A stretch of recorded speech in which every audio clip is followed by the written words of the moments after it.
ഇപ്പം നമ്മൾ പലപ്പോഴും കാണുന്നത് വണ്ണമുള്ളവരായിരിക്കും, ഓവർ വെയിറ്റ് ആയിരിക്കും, അമിതവണ്ണമൊക്കെ ഉണ്ടാവും. പക്ഷേ അവരുടെ ലാബ് റിസൾട്ട്സ് എല്ലാം ടെസ്റ്റുകളൊക്കെ പെർഫെക്റ്റ് ആയിരിക്കും. അപ്പോൾ ഇങ്ങനെ നമ്മൾ വായിച്ച് മനസ്സിലാക്കുന്നത് അത് അങ്ങനെ ഇരിക്കുന്നതും പല കാര്യങ്ങളും പുറത്ത് വരാത്തതുകൊണ്ടാണ് എന്നുള്ള രീതിയിലാണ്. അതേസമയം ഇപ്പോൾ 8ാം ക്ലാസ്സും 10ാം ക്ലാസ്സിലും പഠിക്കുന്ന പിള്ളേർക്ക് പോലും ഇതേപോലെ തന്നെ ഭയങ്കര പൊണ്ണത്തടിയൊക്കെ ആയിരിക്കും. പക്ഷെ അവരുടെ ടെസ്റ്റ് റിസൾട്ടിൽ അവർക്കൊരു കുഴപ്പമുണ്ടാവില്ല. അപ്പം അങ്ങനെ വരുമ്പോൾ ഈ ടെസ്റ്റ് റിസൾട്ട്സ് ശരിക്കും നമുക്കൊരു തെറ്റിദ്ധാരണ തരുന്നതാണോ, അല്ലെങ്കിൽ ശരിക്കും അവർ ഹെൽത്തി ആണോ? ടെസ്റ്റ് റിസൾട്ടിൽ നമ്മളൊരു പരിധി വിട്ട് കഴിയുമ്പോഴാണ് അത് കൂടാൻ തുടങ്ങുന്നത്. കൊച്ചു കുട്ടികളിലെ ഒരു പ്രത്യേകതയുണ്ട്. 2 രീതിയിലാണ് ഈ വണ്ണം വയ്ക്കുന്നത്. കൊച്ചു കുട്ടികളിലെ തന്നെ വണ്ണം കൂടുമ്പം കൊഴുപ്പ് കോശങ്ങളുടെ നമ്പറും കൂടെ കൂടും. കൊഴുപ്പ് കോശങ്ങളുടെ നമ്പർ കൂടുന്ന കാരണം അതിനകത്ത് നിന്ന് ഇൻഫ്ലമേറ്ററി മാർക്കേഴ്സ് ഒക്കെ വരാനായിട്ട് കുറച്ചും കൂടെ ചിലപ്പോൾ സമയം എടുക്കുന്നിരിക്കും.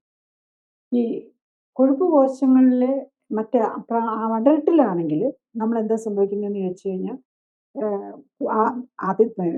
ഈ കൊഴുപ്പ് കോശങ്ങൾക്കുള്ളിൽ തന്നെ, അതായത് കൊഴുപ്പ് കോശങ്ങൾ തന്നെ വീർത്തു വരികയാണ് ചെയ്യുന്നത്. കുട്ടികളിലാണെങ്കിലും അത് തന്നെയാണ്. ഒരു സ്റ്റേജ് എത്തി കഴിയുമ്പോൾ ആദ്യം കൊഴുപ്പ് കോശങ്ങൾ കൂടുതൽ ഡിവൈഡ് ചെയ്യും. അത് കഴിഞ്ഞിട്ട് പിന്നെ ആ കോശങ്ങൾ തന്നെ വീർത്തു വരികയാണ്.